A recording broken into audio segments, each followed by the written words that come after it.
Iniciamos agora o 5º podcast da coluna do Nenê Áudio e Vídeo. Estou hoje com 4 convidados que eu diria assim, são os mestres do mercado, são os influenciadores do mercado, são para mim os gênios do mercado. Olha aí. Só que eu tenho um costume, eu não apresento ninguém. Até para não virar aquele troço assim, fulano de currículo de não sei o quê, não. Então cada um de vocês vai dizer o que é. E aí, quem está nos vendo e nos ouvindo vão ver que eu tenho razão, que vocês são realmente as feras do mercado. Eu vou começar pela minha direita. Rafael Martins. Bom, primeiro, obrigado pelo convite, é um prazer estar aqui. Eu me defino como um apaixonado pela educação e eu desenvolvo essa paixão na minha empresa chamada Share, através de cursos, eventos, né? A gente está há 10 anos no mercado, já formamos aí 25 mil alunos no Brasil inteiro e a gente tem uma plataforma de educação que chama Clube Share, que hoje tem 9 mil pessoas. Além disso, a gente faz curadoria para eventos. Eu sou professor, palestrante e também estou na Band lá com a coluna de tecnologia Band Tech, toda quinta às 18h50 no jornal da Band Cidade. Cássio Grimberg. Obrigado, Nenê, pelo convite. Prazer estar aqui com vocês também. Eu sou o Cássio Grimberg, diretor da Grimberg Consulting. Sou planejador de estratégia, trabalho basicamente com planejamento estratégico de empresas. Sou autor do livro Desaprenda e do livro Desinvente, que está sendo lançado na semana que vem pela Bookman.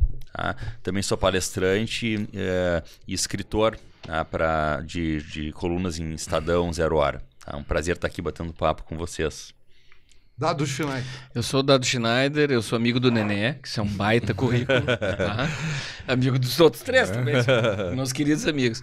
Eu fui publicitário no milênio passado, eu depois fui executivo de marketing, fui consultor, mas o tempo todo eu fui professor, todo esse tempo todo eu fui professor, mas eu sou aluno também, eu sou curioso pra caramba, eu recém terminei um pós-graduação, eu tenho mestrado, tenho doutorado, não interessa, tem que continuar estudando.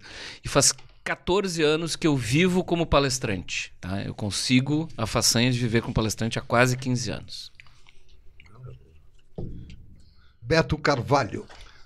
Bom, antes de mais nada, eu sou gago. Eu nunca te vi gaguejar. Nunca. Não, Ele diz que é gago. Eu sempre nunca vi ele gaguejar. Eu sempre brinco. Não, mas é verdade. Depois posso contar a minha história, mas não vou contar. A história já... Mas assim, mas não é isso. Eu sempre gosto de dizer, porque muita gente fala pra mim, pô, Beto, todo mundo que é gago não gosta de falar que é. E tu faz questão de dizer que é. E eu faço questão, sim, porque gago, para mim, esse lado meu, é um lado que foi ícone da minha vida e uma das marcas da minha superação. Mas muito bem. Nenê, eu tô vindo aqui, primeiramente, é a primeira vez que eu venho falar, depois de longos anos, que eu só falava sobre marketing no futebol. Durante 10 anos, você sabe bem, eu fui diretor de marketing do Grêmio. E nesse período, o meu tempo, a minha vida foi só nesse modelo. Mas eu tenho uma história de mais tempo, vamos chamar assim. Eu sou engenheiro civil, mas nunca fiz engenharia, nunca exerci, me formei com 22 anos de idade. E naquele momento eu fiz um curso exatamente porque eu era gago e eu tinha uma dificuldade de poder falar e eu achei que eu tinha que fazer um determinado curso em que eu não tinha como falar muito.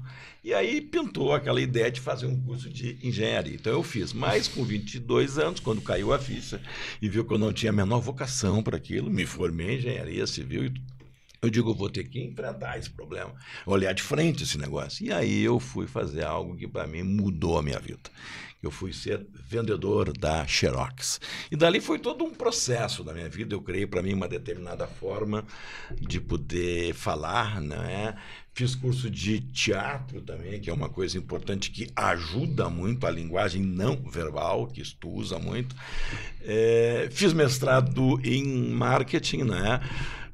Fiz alguns livros na área, a Azeitona da Empada em 2007, a Cereja do Bolo em 2009, Você é o Cara em 2011, e agora, depois de 10 anos, eu retomo a vida nessa área e lanço o meu novo livro em agosto, chamado Diferencie-se. A diferenciação pessoal é a essência. A valorização profissional é a consequência. E aqui nós temos, eu estou vendo, né, pessoas diferenciadas naquilo que fazem. Então, prazer grande para mim estar aqui e que a gente possa ter um bom programa. Bom, apresentados meus convidados, vocês viram realmente pelos mini currículos deles, né, de que são realmente pessoas que eu tenho, assim, a maior paixão por eles. E respeito, acima de tudo. Mas eu quero desafiá-los. Vocês são caras do mercado, viajam pelo Brasil, são palestrantes, são educadores, são marketing de esportivo. Cara, mas eu não consigo ver esse mercado reagir. Eu não consigo ver esse mercado fazer o mínimo que vocês dizem. Porque vocês não inventam. Eu já assisti os 4. Eu já li os 4. Vocês não inventam. Vocês não falam em mindset, em insight, em metaverso, e não sei o que e tal. Vocês falam aquilo que todo mundo quer escutar. Mas por que não vai? Vocês têm resposta disso? Vocês já tiveram alguém que chegou assim, eu te ouvi e fiz o que tu mandou, ou fiz o que eu ouvi e fui embora. E a minha vida foi embora para frente. Sabe, Nenê, que na pandemia, quando entrou aquele primeiro lockdown lá, que todo mundo imaginava que eram, sei, 40 dias, uma quarentena, né? E acabaria. Eu acreditei. Eu, como alguém que fala pro mercado, escreve, livro, fala pra você, eu comecei a querer escrever alguma coisa. Hoje eu sei de que 80% do que eu falei na pandemia foi balela, tá? Porque todo mundo imaginou um mundo completamente diferente, quando na verdade a resposta óbvia é que tudo voltaria a ser exatamente como era antes, porque isso já aconteceu uma vez e tudo voltou a ser como era antes. Mas eu me lembro que eu escrevi alguns textos e as pessoas brigaram comigo, né? Porque eu passava uma mensagem otimista de que o que a gente precisava fazer era prender a respiração, tá? Apertar o cinto, prender a respiração e levar. E eu tomei porrada, porque aquilo, embora para mim parecesse o óbvio a ser dito, as pessoas brigavam comigo. Não, mas tu não tá sendo realista. Ou tu tá sendo de esquerda, ou tá sendo de direita. E aí tinha... Então, quando a gente diz muitas vezes aquilo que é o óbvio e sugere coisas diferentes, nem todo mundo tá preparado para escutar de verdade o outro, escutar de verdade o que tu tá dizendo. Então, eu acho que o nosso mercado ele tem um pouquinho dessa questão, né? Quer que a gente fale, mas nem sempre quer ouvir o que a gente tem para dizer. Eu costumo dizer que parece que a gente vive num eterno campeonato de buzzwords, né? Que toda hora surge uma nova, né? E uma coisa que eu falei até esses dias na coluna Band é que o que eu aprendi nos últimos anos é que o dinheiro segue a atenção, né? Então, assim, o que está se dando atenção é para onde o dinheiro está indo, e eu acho que a gente está sempre correndo atrás disso, assim, né? O ano passado eu tenho a oportunidade de ir em alguns eventos fora, né? E 90% das feiras era metaverso e NFT. Eu tenho certeza que esse ano vai ser 10%, né? E 90% vai ser inteligência artificial, generativa e tudo mais. Porque eu acho que o movimento que a gente vê das próprias Big Techs, né? Do Google, do Meta e tal, indo em direção a isso. As feiras que tiveram esse ano, aliás, as conferências anuais do Google, né? Do Meta, praticamente os lançamentos foram nessa linha, né, de mais recursos de inteligência artificial e tal. Mas eu acho que a gente também, para além da tecnologia, a gente talvez sofra um pouco de complexo de vira-lata, assim, do mercado, né? Porque às vezes eu vou nesses eventos E aí, quando eu volto, as pessoas me perguntam, pai, os caras lá são diferentes. Eu falo, cara, tem 2 braços igual nós, tem uma cabeça, 2 pernas e tal. E em alguns assuntos, eu acho que eles estão um pouco atrasados até que nós. Eu concordo. Eu acho que a gente poderia nós estar lá falando, nós lá dando palestra, porque viver no Brasil é um desafio, né, cara? Viver na Noruega é bem mais fácil, né? Na Europa, né? Então, acho que a gente tem muitos aprendizados aqui da cultura que muitas vezes a gente não valoriza tanto e a gente acaba trazendo muito de fora, né? A gente usa muito essa coisa dos termos em inglês, né? Das coisas não. Porque o mercado valoriza isso, né? A gente até diz que se tu fala inglês, tu consegue cobrar 30% mais do que se falasse em português, né? Então eu acho que a gente meio que fica andando em volta disso, assim. É a minha primeira visão sobre essa pergunta, assim. Mas eu volto pro início lá, que é o campeonato de buzzword, né? A gente vive nesse campeonato eterno de buzzword. Eu gostei muito do que você falou. Então tá longe do microfone. Tô longe aí ou não? Mas tá bem, tá bom. Que eu te achei meio longe. Não, tá bem. Se estiver longe, tu fala aí. Não, quer dizer, te achei meio distante. O cara que mais conhece o microfone. Olha a voz dele. Ele fala que ele é gago, mas eu com esse vozeirão. Ainda bem que eu tenho vozeirão, porque se eu fosse gago... Com esse vozeirão jovem, pegava metade da cidade. Se fosse gago com voz fina, era uma merda.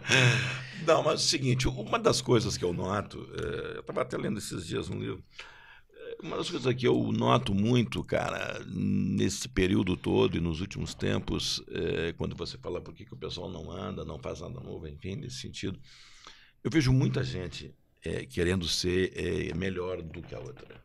A disputa em ser melhor. E é legal ser melhor, mas sendo melhor, tu vai continuar sendo igual. Por isso que eu bato muito nessa questão de nós temos que buscar algo para ser diferente, buscar uma diferenciação, buscar marcas em si, ícones em si, que tragam para ti uma percepção de valor em nível de um processo de diferenciação. Bato nesta tecla. Ser melhor, continuaremos sendo iguais. Sendo diferentes, criaremos vantagens competitivas muito mais sustentáveis no médio e longo prazo. E aí, onde que a gente está errando? Eu só pegando o que o Cássio falou... Mas me responde junto. Eu vou te responder. Quando pintou a pandemia também, eu não escrevia. Eu fazia... Na época era IGTV, não era Reels ainda. Tá? Eu fiz muito... O meu primeiro IGTV foi o seguinte... as pessoas boazinhas vão ficar mais boazinhas e as pessoas malvadinhas vão ficar mais malvadinhas. Não deu outra, tá? Mas assim, em termos de mercado, eu acho que nós estamos... Olha, eu escrevi isso... Quando a gente começou a tirar máscara, eu escrevi isso e fiz um Reels daí, né? Eu acho que nós estamos vivendo um pós-guerra, de uma guerra em que prédios não foram destruídos, mas a gente foi bombardeado aqui e muitos de nós estamos em reconstrução. Então, assim como a logística toda foi abalada no mundo, nós estamos em reconstrução de canais, reconstrução de conexões, reconstrução pessoal. Então, eu acho que nós estamos vivendo esse anda e para. Eu ia dizer stop and go, mas não foi. Esse anda e para. Ia valorizar 30% se tu falasse isso. Essa coisa de vai e volta. Esse mês agora vai. E aí no mês seguinte, vou quebrar. E no mês seguinte, tô rico. No mês seguinte, vou quebrar. Eu acho que isso é pós-guerra. É hora de se cuidar um pouquinho, né? Então eu acho que isso demora mais até o final da década, cara. Nós vamos reconstruir a sociedade. Por isso que eu digo que nós estamos na adolescência do futuro. Vai melhorar. Década, tu tá falando que em 30 melhora? Eu acho que sim. Eu tenho convicção de que sim. Nós vamos levar uma década de reconstrução, cara. As pessoas não dimensionam, já tirou a máscara tão bem. Não, tchê. Foi uma hecatombe isso. Não estou falando de política, tá? Estou falando assim, não quero isso. São canais que se foram cortados, foram conexões que foram não rompidas, mas foram congeladas. A gente está degelando relações, tá? Descongelando. Mas o que a tecnologia GPT e a inteligência artificial generativa pode... Vai acelerar essa recuperação, na minha opinião. Vai acelerar. Eu acho que nós estamos diante dessa... Eu não vou mais falar, eu já vou passar a falar. Mas pegando... Eu acho que nós estamos diante... Você se lembra quando a internet entrou na nossa vida, tá? eu acho que nós estamos diante de um impacto maior do que a internet. Mas diferente do que a gente imagina, porque nunca é maior. Como a gente não imagina. é o que a gente imagina. Eu só tô dizendo o seguinte, daqui 10 anos nós vamos olhar para trás e dizer assim, o que foi essa entrada da inteligência Por artificial? exemplo, eu vejo, o Rafa me falou e eu tive que vai ser maior que a internet. de que ele não escreve hoje sem o GPT. Claro que não. Meu estagiário, né? Porque É um cérebro, ele é 1000 cérebros a mais. Claro. Ele me economiza tempo. Claro. Né? Mas eu acho que antes de chegar nisso, só um ponto que o Beto falou que eu acho que é importante. Eu que trabalho com educação, a gente foi educado para passar por média. Né? Uhum. Então a gente foi educado o tempo todo para ser a média, né? Medíocre, né? Pra Média ser é 5, medíocre. para ser 6, Segundo né? um amigo de vocês e um cara que eu acho genial também, o Arthur Bender, ele disse que média média é uma merda. Mas é isso aí. Mas se a gente for olhar no contexto social, o objetivo é esse, né? A educação, né? Ela foi forjada, principalmente na minha época, que eu era mais novo, que eu tinha que decorar coisas, porque aquelas coisas iam cair numa prova e eu tinha que tirar uma média, eu passava de ano. Passava de tarefa de gincana. Conforme eu passava, eu conseguia um emprego, né? Então, acho que a sociedade se moldou nessa ideia, né? E eu acho que agora a gente está tentando quebrar esse padrão, assim. A própria educação, assim, né? Eu participo muito de fóruns sobre educação, sobre o futuro da educação, e aí vem a questão da inteligência artificial generativa e tal, e é uma coisa que me perguntam muito, né? Se a inteligência artificial vai substituir as pessoas, né? E eu acho que as pessoas que sabem usar, talvez vão substituir as que não sabem usar, né? Exatamente. Mas também é uma coisa que a gente não sabe, assim, qualquer previsão que a gente vai fazer é baseada num achismo, assim, suposições. porque é difícil a gente falar como vai ser algo que a gente não viveu, né? Não tem como tu dizer como vai ser algo que tu não viveu. São né? as mesmas coisas que se falava antes da internet. Tem suposições sobre o que seria a internet. É legal ver essas coisas retrospectivas. No YouTube tem muitos vídeos desses, sim. No Desaprenda eu busquei lá numa página dele, eu busquei algumas previsões sobre o futuro teu livro? feitas em 70, 80, 60. E o que aconteceu do lado não tem nada. Time Magazine foi uma revista que fez previsões de que aconteceram o contrário. Então, ela dizia que a Apple era uma bagunça sem visão estratégica e sem futuro. A Apple, a empresa mais valiosa do mundo. Sim. Legal. Porque a gente não sabe o que vai... Eu, por exemplo, eu não acredito na inteligência artificial tirando tantos empregos assim. Não acredito, porque como as coisas são hoje, como eu tenho visto, tu não vai deixar de contratar alguém porque a inteligência artificial faz aquilo, porque tu tem que continuar fazendo o que tu está fazendo, então tu não vai parar e fazer aquilo, mas tu vai exigir que o cara se forme melhor e como tu disse, isso aí saiba usar. Inteligência artificial ela já existe há tempo, tá? A Netflix já nos sugere o título que havia. E isso não tirou o emprego de crítico de cinema. O Waze não tirou o emprego de motorista de táxi, de Uber, mas faz que o teu trabalho possa ser melhor realizado. Se tu não usar o Waze e um outro cara usar, ele vai chegar mais rápido que tu. Acabou com o próprio guia só. Acabou com o guia telefônico, o Waze, mas... não tirou a inteligência. Que já estava morto, né? Antes com o Google Maps. E eu acho que esse impacto... Hoje de manhã eu estava ouvindo o diretor de marketing do Santander. Estou ouvindo um podcast na minha caminhada matinal. Agora eu tô fitness. Não, tu tá bem, tô vendo. E ele falou uma coisa que eu não tinha pensado, até porque eu não sou desse mercado, mas ele falou que a pandemia fez com que muita gente que fazia locação informal quase quebrasse. Porque as pessoas não tinham muito dinheiro, entregavam o imóvel, não pagava. E ele falou que pós-pandemia aumentou muito esses mesmos caras querendo alugar pelo banco, pela imobiliária, não mais fazer direto, né? E isso é um exemplo do que é o ponto que eu quero trazer, que eu acho que esses impactos sociais grandes que a gente tem acabam mexendo na cultura, né? E eu acho que é esse mexer na cultura que a gente está estudando agora, né? Assim, que é o que o dado estuda diariamente, assim, né? Mas eu acho que uma outra coisa que o Silvio Meira fala bastante, né? Que eu concordo, que é o Silvio Meira é um baita cara, né? Vocês conhecem ele, mas lá do Porto Digital, de Recife, tá? Ele fala que a gente tem tecnologia disponível para o que a gente quiser fazer hoje em dia. A dificuldade é tornar ela simples para o uso das pessoas. Isso é importante. Né? Mas a minha grande pergunta é essa. Porque, por exemplo... Por que não é o simples? Porque demora, né? Para fazer, né? E aí vem uma grande questão... É mais fácil complicar? E aí vem uma outra questão, Às né? vezes. Que eu acho que é muito importante que vocês estão colocando. a questão de, no caso, o tempo mesmo. A velocidade com que um lado vai e avança e a velocidade que o outro lado aprende. Eu acho que o tempo que tu leva para pegar para a população como um todo essa condição de poder entender e aprender, usar, é menor do que a velocidade com que a tecnologia faz. E, portanto, vai existir gaps nisso aí. Sim. E uma coisa que eu digo também é que o iFood não sei se ficar impacientes, né? Eu falo em palestra também, eu não sabia que tu dizia isso. Eu falo isso direto em palestra. Porque tu vai ali 30 minutos, 30 minutos. 30? Não dá. Tem que entregar em 15 e tal. E a gente vive nisso, assim, né? Tanto que se a gente olhar o varejo, parte da comunicação do varejo é isso, né? Eu te compro e eu te entrego hoje mesmo. A entrega mais rápida do Brasil tem essa corrida do last mile, né? Da entrega rápida e tal, porque a gente tá impaciente. Last mile é a última milha, que seria o último quilômetro, 1,4 A última entrega, né? É a última entrega. Do CD pra casa da pessoa. Tá A Domino's fazia isso. A Mas Domino's fazia isso. Eu posso fazer uma pergunta pra ti, Nené? O que tu acha a respeito da pergunta que tu nos fez? Por que a coisa tá encalacrada?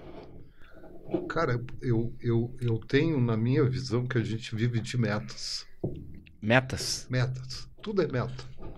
Só que, como vocês estão dizendo, a gente não tem parâmetros. Eu não posso fazer uma meta para maio deste ano, ou junho deste ano, supor, já estamos no fim de maio, baseado no junho de 2022. Claro que não. Claro que não. Mas todas as empresas fazem isso. É. Todas as empresas, sem exceção, fazem isso. E aí, o país vive numa loucura. Botando gente para a rua, porque não compra tal de meta. Botando 10 no lugar de 1 para fazer melhor e não faz. Divide classes, e tu fala muito bem nisso, aí começa prata, milênio, Z, Y, Y, que fica uma confusão. Aí diz assim, o Z é um vagabundo, o milênio é um não sei o quê. Cara, o que é isso? O que é isso? E nada vai... Aí tu vê... Por exemplo, vocês dois estão participando agora da Feira Brasileira de Varejo, né? Cara, o que tem de novo nisso? O que tem de novo nisso? Eu acho que tem uma coisa nova. Tem mesmo. Sabe? O que tem de novo Voltar a nisso? prestar atenção em pessoas e relacionamento. Não. É Isso é network. novo. Isso é É novo. network. Não, é atender Mas bem, sorrir. é Acho que essa coisa network. mais nova Mas é o basicão. network eu faço no Summit de Gramado. Eu não Tem faço... uma história legal aí. Deixa eu contar que eu fiz o planejamento estratégico do Cindy Opa! Lojas. Boa, eu fiz o planejamento Boa. em começo de 2022. Tá? E Que eu acho que é uma máquina viciada. Desculpa eu te dizer, mas tudo bem. Alguns processos são interessantes de ver. Tá? Quando a gente faz planejamento estratégico, a gente entrevista uma série de pessoas, a gente fala com lojistas, a gente fala com...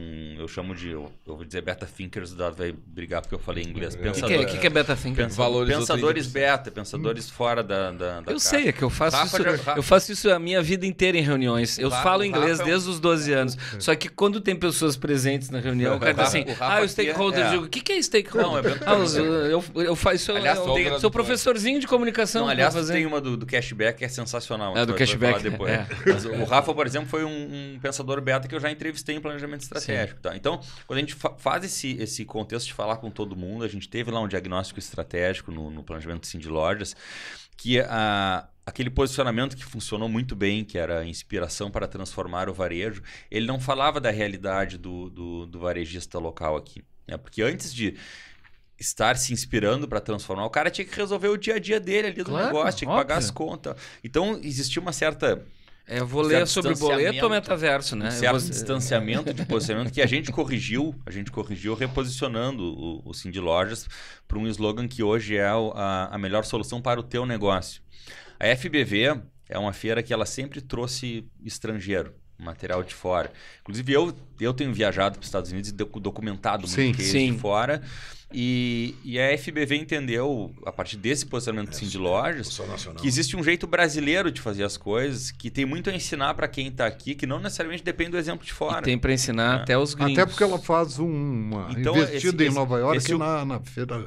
Esse na humanismo IRF. que o Dado falou, essa conexão com a realidade daqui, essa nossa Que é mais irreverência, latina, a nossa vibração, É, a nossa vibração, né? A nossa viração, né? Que é isso é brasileiro Ah. e está sendo explorado lá. Então tem uma novidade interessante. Eu acho que está mais ou menos por aí.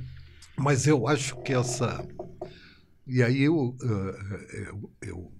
louvo que tu tentou fazer por eles, mas aí a gente vê o exemplo do mapping entrando, mapping não, um Walmart entrando no país, com taco de beisebol, com luvas de beisebol, né? E querendo vender e botando a culpa no Brasil. Né? Mas aí é de uma... Isso É, aí não, é é. Theodore Levitt, década de 60, marketing, miopia, miopia. É o nome do seu Teodoro.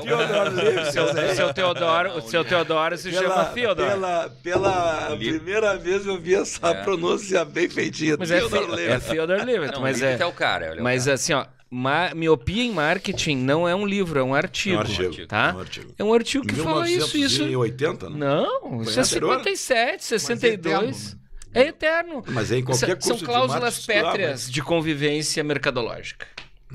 Cláusulas pétreas. Miopia e marketing é década de 60. Não, a 62, eu acho. Eu vou chutar aqui, eu vou olhar aqui. Vou olhar aqui. 81 foi os 4 P's, eu acho, não. Não, e É com o... Não. Não foi o Theodore Levitt, mas o Theodore Quatro Levitt. P's é a Jeremy McCarthy. mas Jeremy não- McCarthy, que eu mas todas as aulas de marketing eu digo, mas foi- vai ganhar mas foi- um ponto na prova que disser os 4 P's. Felipe Cota. Jerome McCarthy. McCarthy, é. Ninguém acertou nunca na história. Nunca. É que eu acho que isso que o Nenê falou da meta, né? Eu fiquei pensando que a gente, nos negócios, a gente busca previsibilidade, né? Só que o Brasil tem muita sazonalidade. Então é muito difícil ter previsibilidade com muita sazonalidade, né? A gente tem uma sazonalidade tecnológica, né? Que as plataformas mudam o tempo todo, de acordo com o que é necessário. A gente tem uma sazonalidade política, social. É muito difícil, né? E eu acho que o mercado de tecnologia, principalmente do que veio do Vale do Silício, trouxe a ideia de tu criar máquinas, né? Máquinas de venda, máquina de lead, máquina de não sei o quê, para ter essa previsibilidade.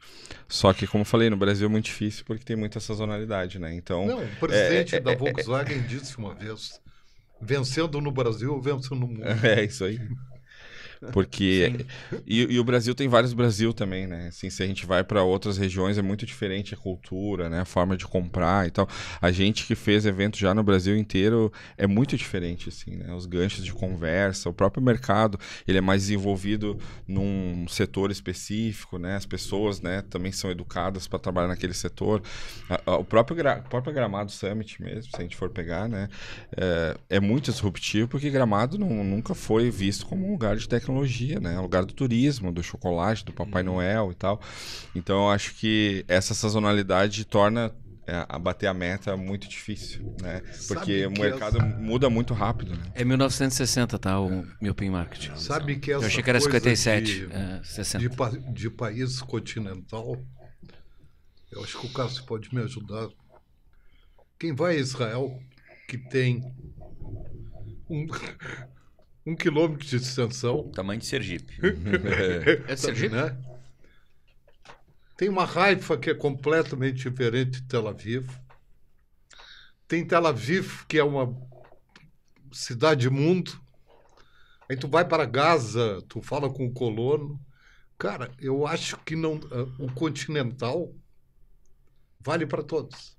Israel tem a resiliência de um cidadão que foi lá para se defender, né, e para fazer uma terra dar certo. Ele não tinha opção. Ou ele fazia dar certo, ou ele não tinha para onde ir. Vamos pensar, nós estamos falando de 48, né? Uhum. 47, 48. 48. 58. É independente. 3 anos depois Fim da Segunda da Guerra. guerra. do dia D lá. Então, assim, quando Israel começa a ser feita, né, ela se estrutura estrategicamente em cima de um pilar fundamental que é o exército. Então, hoje, se tu pegar qualquer ecossistema de inovação do mundo, tu tem os VCs, tu tem as empresas, tu tem os empreendedores, né? Lá tu tem um quarto, e as universidades, lá tu tem um quarto, quinto pilar, que é o exército. Então, a inovação, ela sai de dentro do exército, porque o exército está estudando inovação. O Waze saiu de dentro do exército de Israel, de uma unidade 8.200 do exército. E aí ela começa a nos ensinar vários exemplos autônomos. O Dado é um cara que estuda o jovem, tá? E eu quero provocar o Dado aqui porque o jovem, ou pelo menos a média dos jovens com quem eu convivo, ele é muito mais descomprometido do que eu quando eu tinha essa idade. E talvez o meu pai, meu avô, dissessem a mesma coisa da minha geração. Por isso eu acho que a gente tem um romantismo em relação ao próprio passado. Eu acho que a gente acha... Eu boto um filtro Eu também sempre boto assim, será que eu era tão assim? Eu boto um filtro nisso. Mas tu tem o seguinte, o jovem em Israel, com 18 anos, ele entra para dentro do exército e sai com 21, 3 anos. As meninas entram com 18 e saem com 20. E lá dentro ele aprende a autonomia, né? Eu achei que a Covid ia nos ensinar autonomia com essa coisa do home office, todo mundo em casa. Não. Mas tu aprende a autonomia ao ponto de tu ter que tomar uma decisão em campo de batalha com 20, 21 anos de idade em 8 segundos. Então tem histórias assim. Então Israel ela dá certo porque ela tem essa pressão também para dar certo. Não, tem uma frase famosa e até uma piada, que Israel sobrevive porque está cercado de árabes por tudo que é lado. Né? E aí não tem chance nenhuma. Ou te defende, ou tu é arrasado. E aí tu tem que manter o teu país. E se as empresas que tu falaste, as empresas que não decolam, a gente não está cercado por todos os lados também, cara. Na minha empresoca aqui, tô falando no melhor sentido do empresoca. Minha pequena empresa aqui, eu tô cercado por todos os lados. Eu digo, no Brasil a gente... Mas tu não para, cara. Tu te diferencia, tu inova o tempo inteiro, tu te relaciona. Mas eu tô que nem Israel, eu não tenho saída, cara. Eu tenho que fazer isso, senão eu paro. Mas daqui a pouco a gente gosta de... Não tem saída. Cara, eu quis chegar nisso. Eu quis chegar nisso. A mesma tu coisa, chegou onde eu queria chegar. Até nessa... Eu acho que vocês batem de frente. Nós 4 aqui. Nós 5, né? Aliás, o Master of the Universe, eu vou falar em inglês, o Master of the Universe é tu, cara. Tu é meu benchmark, eu digo assim, o Nenê é um vereador. O cara que inova, que faz coisas novas no mercado. E o tempo todo e a vida toda, e para ele... Tu também tá cercado, Nenê. Eu vou usar isso em palestra, vou citar a fonte, tá? Que eu aprendi contigo. Eu tô cercado, cara. Tô cercado. Faca nos dentes, sangue nos olhos. Claro que eu vou pro ócio, claro que eu aproveito a minha vida... Sim. Eu aproveito a minha vida pra caramba, tá? Mas eu tô cercado, cara. É que hoje a gente esbarra em produtos, né? Tu abre o celular, tem um monte de gente oferecendo um monte de coisa. Onde tu vai, né? E eu acho que esse esbarrar nos produtos, nos serviços, faz ficar muito mais difícil a diferenciação, né? E a diferenciação vira uma necessidade daí, né? Não, é uma sobrevivência, né? É a única forma dela. Mas como numa época hiper competitiva, hiper ofertada, como é que tu mesmo detectou viajando para o exterior e tu fala nisso e eu sinto isso também viajando e aqui? Por que tem tanto descomprometimento? Eu acho que a tem palavra... tanta gente deixando tudo pela metade, cara. Sabe que eu fiz um podcast há uns 2 meses e tinha pessoas assim, tinha 4 ou 5 millennials, tinha um baby boomer, né? E eu não notei que o cinegrafista era geração Z. E ele estava muito interessado, porque o podcast era sobre gerações. E no final, câmeras desligadas, tudo, né? Eles, gostei e tal. E ele veio para mim e disse assim, eu gostei muito de te ouvir, porque eu sou geração Z. Eu digo, eu sei. Ele disse, como tu define a minha geração numa palavra? Eu digo assim, numa palavra? Eu cocei a cabeça. Eu digo, tu jura que tu não vai ficar chateado? Eu disse assim, descomprometimento. Claro que tem geniais, claro que tem, mas assim, a sociedade criou um colchão de afeto e carinho para eles. Não, tu vês, por exemplo, uma coisa que a gente nota... E aí... Cara, e eu vou só terminar. Não. Nas palestras eu dou muita palestra pra gurizada, assim, pra jovens, faculdade e tal. E eu digo assim, seja acima da média. Pegando o traço do Benda, que média é medíocre, tem que ser acima da média. Sabe por quê? Que o acima da média hoje aparece mais do que aparecia há 30, 40 anos. Porque tinha mais gente acima da média, entendeu? Há 30, 40 anos. Então, não. o cara que é mais fácil subir hoje. E uma outra coisa... É mais fácil subir. Eu tô pegando um pouco... Não é mais fácil entrar, é mais fácil subir. Por exemplo, nós, no tempo da própria escola, universidade, por exemplo. Pô, quando tu ia mal numa determinada prova, o que tu fazia? Estudava mais para poder ir melhor. Tinha vergonha. Não é? Hoje, o que acontece com o cara dentro da faculdade quando vai mal nessa primeira prova? Não, raras vezes, desiste da matéria. Faço no outro semestre. Mas eu desisti de administração de empresas por causa de cálculo. Não, tudo bem. Mas eu vou dizer que era uma coisa constante nós. A gente pegava Tá falando isso. que isso é um modus operandi. É um modus operandi dessa geração, muitas vezes. Não estou fazendo crítica, é uma realidade.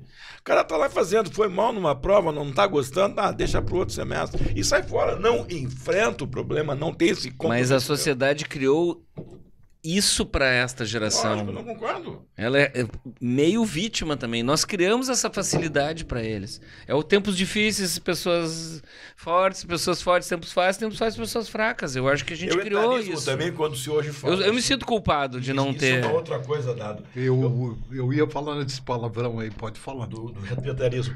Cara, de quem é culpa do proprietarismo? É uma culpa geral. Por quê? A sociedade, sim, por essa questão de ser jovem, papapá, imediatismo. Mas o etarismo, tu diz discriminar velho? Isso. Eu passo por cima, cara. Eu quero saber. Eu tô velho, eu quero saber, cara. Mas não é isso. Eu quero saber. Ontem até te falei no painel, né?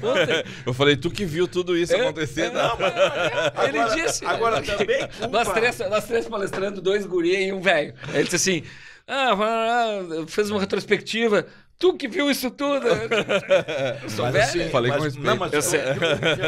E amor. O que eu quero dizer é que também é culpa do próprio velho, que tem como objetivo de vida se aposentar e se largar. E aí não se atualiza, não se renova, e aí fica realmente com percepção de ser velho. Então, isso ajuda a que o próprio conceito, a percepção dos mais velhos seja de cara que não dá mais. Mas era mais fácil ser velho no passado, porque o velho estava já em fim de ciclo, então ele fazia Por blá, isso, blá, mas blá, eles não blá. se deram conta, não cara. quero mais saber, só que agora nós vamos durar 100 anos. Cara. Claro. Então a gente vai ter que se coçar. Vai ter que se coçar. Nós, com a nossa idade...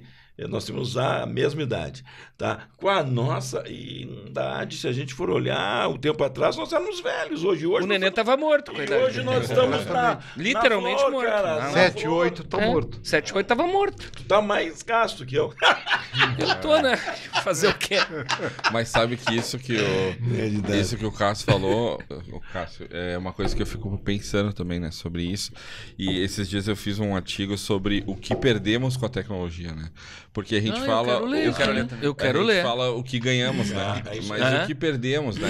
E aí é um artigo, eu escrevi um artigo. Legal. Eu mando Rapaz, é bom. E aí eu quis fazer essa reflexão, né? E eu acho que um dos motivos, talvez, da geracional de ter isso, eu acho que é a falta da relação interpessoal com as pessoas. Fica muito na internet, fica muito nas redes sociais, não sai tanto pra rua, não combate o dia a dia, né? Da rua, né? Eu acho que isso é um dos motivos, né? E aí eu dei o exemplo no artigo, depois vou dar só um spoiler do artigo, mas na educação, né? O que a gente perdeu com a educação online? A gente perdeu relação interpessoal, a gente perdeu criatividade de pegar o ônibus, ir para a escola, ver o ambiente, né, falar com as pessoas e tal. A gente pode ver um show no YouTube, mas o que a gente perde vendo um show no YouTube, né? Perde toda aquela energia do show, né? Então eu acho que para mim essa pergunta do Cássio é um convite a essa reflexão do que a gente perdeu, talvez, com a tecnologia, porque a gente só fala do que ganhou, né? É que quando tu coloca um meio à tua disposição, aí tu vai dedicar tempo para usar ele, é um tempo que tu poderia estar usando para outra coisa. Eu, por exemplo, eu adoro ler romance. Tá? Eu dificilmente... Eu leio, tá? Mas se eu for escolher entre um livro técnico... Romance, óbvio. Eu vou ler um romance. Óbvio. Mas eu só leio... Eu só leio antes de dormir. Quando eu deito eu não levo o celular pro quarto, tá? Mentira, eu deixo ele de despertador, mas eu não ativo o celular na cama, nunca. Tá? Também. E eu vou ler, mas eu poderia usar outros momentos. Não, mas eu tô tendo que... Agora, por exemplo, hoje de manhã, quando tu tá bombando, quando tu tá produtivo, fica difícil tu dar atenção. Eu perguntei pra um amigo hoje de manhã que foi num show em São Paulo esse final de semana, como é que tava o show? Aí eu entrei numa reunião, aí eu vi que ele começou a me responder. Aí eu fui no seguinte, faz 5 horas que eu fiz uma pergunta, porque ele me respondeu e eu não devolvi. Ah, tá aqui. Entendeu? Porque tu abre canais que tu tem que usar, mas tu não tem tempo pra usar tudo. Eu tenho uma vantagem Que tu tirou eu fico azulzinho. Aeroporto, né? que eu fico muito dentro de avião. E quando eles dizem assim, aproveite que nós temos Wi-Fi grátis, Deus me livre! Deus me livre! Momento assim, um bloco monolítico de não incomodação. É que eu até também falo sobre isso, que tudo aumentou, menos o tempo que a gente tem por dia, né? 24 horas. Então a gente teve que enfiar o WhatsApp na rotina, E a né? instantaneidade também nos levou para outra E aí questão. quando assim, tu né? olha o tempo de uso do WhatsApp no dia, cara, como a gente vivia antes, né? A gente enfiou 6 horas a mais no Sim. dia pra usar o WhatsApp. Não, e uma coisa... Isso é muito difícil, né? Não, e tem outra coisa também que é muito importante. O cara te manda mensagem... antes o cara te ligava, a pessoa pegava e tu respondia no final do dia.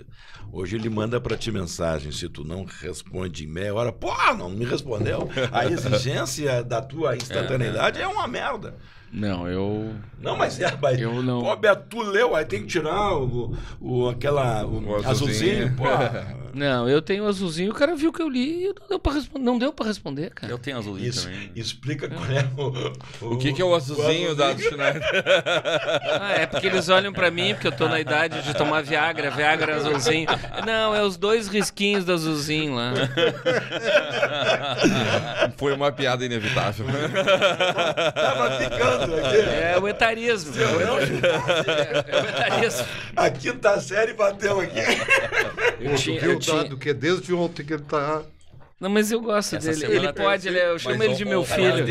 ontem Desde domingo tá bom pra azul. Ontem a gente falou uma frase boa no painel, que o dado é o novo petróleo. Pelo menos tá sendo. Dado é o novo petróleo. Aqua Marina. Quando alguém marca uma Aqua reunião, Marina Silva. quando alguém Lá marca pra uma, Amazônia. Sim. quando alguém marca uma reunião contigo e tu responde agendado, tu bota o dado. Sim, não, eu boto o D maiúsculo. Sim, isso é inevitável. Agendado. Inevitável. Às vezes a gente faz exercício de palavras que a gente termina com dado. Ah, não, é terrível. A última é retardado. Bebeu muito é engradado. O tema do painel ontem foi por causa desacomodado. Varejo O desacomodado. varejo desacomodado. E aí, o que rendeu esse painel? Foi bom, né? Mas Foi muito difícil bom. domar, né? O Não, dado não, e o Google. Não, pra não, vocês. nós vimos que nós temos um produto na mão, nós três. É. A Serlap. Eu ia dizer, Dado. Lap. o que vocês quiseram dizer com o desacomodado? É que assim, ó, tem Não é o desaprenda. Não, é o desacomodado é o nome do meu livro, tá? Que eu vou lançar. A gente fez um call to action. É. O que é um call to Desacomodado. Desacomodado. É que desacomodado é o seguinte, é o oposto de acomodado, né? Mas também não tô muito bem acomodado aqui. Então assim, a época que nós estamos vivendo, a gente tá meio desacomodado, assim. Tu tá bem acomodado? Não tô. Não tá confortável. Não tá confortável. Sim, tu, pessoa. Eu tô perguntando tudo. O quê? Tá desacomodado? Tudo tá E o desacomodado. varejo tá muito Claro, desacomodado. tá tudo desacomodado. A sociedade O que é o está em varejo reconstrução. desacomodado? A gente falou em Agora. três. A Sim, gente falou agora em, tá tudo desacomodado, tudo a meio gente fora do falou lugar, assim. em 3 níveis, né? O negócio do varejo Sim. mudou totalmente, Isso. né? A gente ficou falando o que o varejo vende agora. Por muito tempo o varejo vendeu crédito, né? Não era produto, né? Tinha o crediário próprio e ganhava dinheiro com isso. Agora o varejo vende o quê? Experiência, serviço, Continua vendendo assinatura, dinheiro, né? Vende produto. E aí a gente falou, por exemplo, no caso do Magazine Luiza, né? Que veio para ser a Amazon do Brasil, né? ecossistema. Eu costumo dizer isso. O ecossistema. E aí tu vê a palestra do CEO da Magazine Luiza, o Fred Trajano, que ele falou que eles têm 1.200 programadores. Então, o Magazine Luiza é o quê? É o Luiza afinal? Labs, Ele é né? um varejista Ele criou ou ele o é Luiza uma Labs. empresa de tecnologia? É. E aí eles venderam essa ideia. E aí tu olha a bolsa de valores, né, as ações do Magazine Luiza, tá mal. Mas né? Então, todos viraram grandes financeiras. Sem exceção, cara. Só que querem Eu ser recebia- tecnologia também, né? Eu recebia por dia várias queixas para botar na coluna. Ah, tu viu? A Lebes está aberta. Tu viu? Passei na Bahia, está aberta, na época da pandemia. Aham. Por que eles estavam abertos? Porque são bancos. Aí eles tinham o direito de ficar abertos. E ao mesmo tempo o cara entrava ali, tirava o dinheirinho dele ou não tirava o dinheirinho dele e fazia a compra dele ou coisa parecida. Né? E teve um outro ponto que a gente trouxe, que Então, que o- eles são financeiras hoje, eles perderam o foco, cara.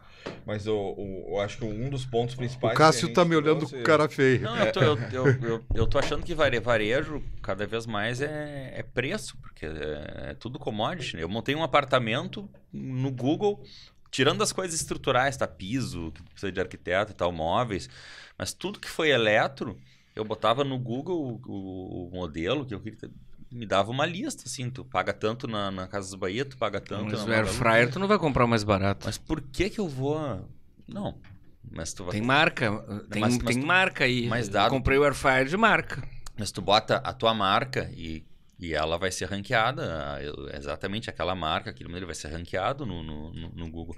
Então por que eu preciso ter amor demais pela Magazine Luiza para comprar para pagar mais? Mas por essa algo que- fidelidade foi para as cucuia, não foi? Tem um palestrante que fala isso há 20 anos. Sabe? Há 20 anos. E eu era apedrejado. Há 20 anos, quando eu dizia acabou a fidelidade, me levavam para eventos de CRM, fidelização de clientela, tu te lembra? Eu digo, Nenê, eu vou apanhar. Eu acho que esse ano é o ano da regulamentação da tecnologia, que é um assunto amplo, mas que vai de encontro a tudo que a gente está falando aqui. Por exemplo, o varejo, uma das coisas que a gente falou que a gente sentiu que a plateia ficou desacomodada foi quando a gente falou das compras na China, né? Da Shein, da Alibaba e tal, e como isso está impactando o varejo brasileiro, né? Inclusive, eu tive a oportunidade de entrevistar a Luísa Helena no South Summit e perguntaram para ela sobre... Lá no Summit ou só? no Não, no South South. Summit. E aí perguntaram para ela sobre a China, né? E ela falou que ela só quer que eles paguem imposto assim como ela paga, né? E aí ela falou que tem concorrentes dela que compram da China, né? Mais barato do que comprariam na E ela indústria também, aqui e tal. E ela também, né? Não sei. Bota a etiqueta e vê. Mas eu acho que tudo isso, esse ponto todo é o ponto da regulamentação, né? Que eu acho que é uma pauta inevitável, ela é polêmica, mas precisa, né?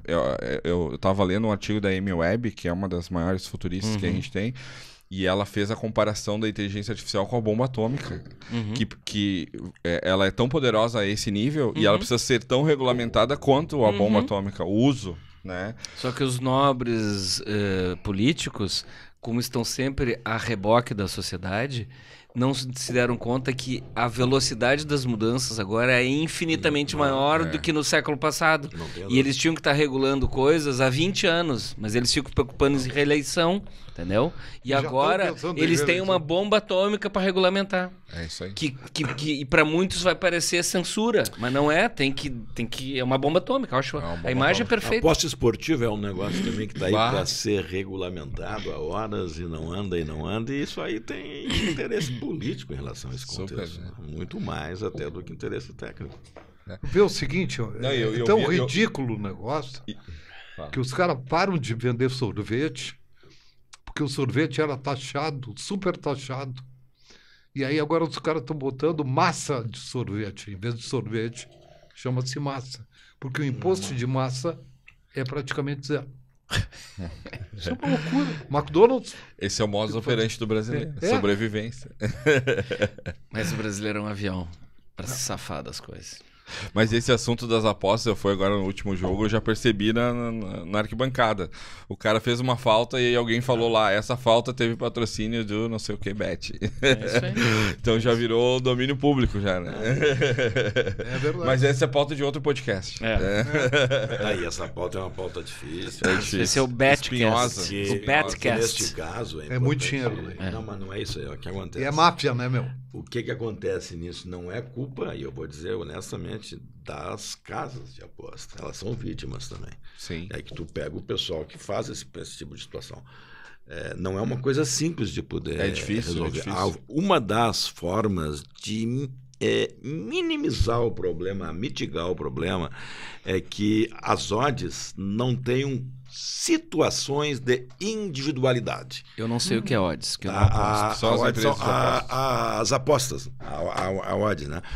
Assim, ó, por exemplo, número de cartão eu posso tomar, então não tem que ser coisas mais amplas. Eu sempre aposto coletiva. que o Kahneman vai tomar cartão amarelo. Eu já ganhei um dinheiro com isso. Já. Ele sempre toma cartão Mas amarelo. é uma coisa difícil, não é uma Ele é coisa muito simples. monga, né? Ele sempre toma, cara. Impressionante. Também aí tem o seguinte, cara, o erro normal, humano, de qualquer um de nós Claro. no jogo, fica taxado, pilhado como sendo algo que foi induzido. E aí é um problema. problema. O justo pagando pelo pecador é um problema. Mas na Europa eles têm agora, né, umas associações que não tem nada a ver com ninguém, que regulamenta isso aí também. Os caras vão monitorando e vão vendo, teve uma aposta muito fora da curva em laterais. Então eles paralisam, devolvem o dinheiro pra galera e tal. Então talvez seja um caminho, né? Mas enfim, Mas é uma maneira da gente ver como as pessoas driblam, né? Nenê, a gente pode voltar, fazer um podcast 2, a missão.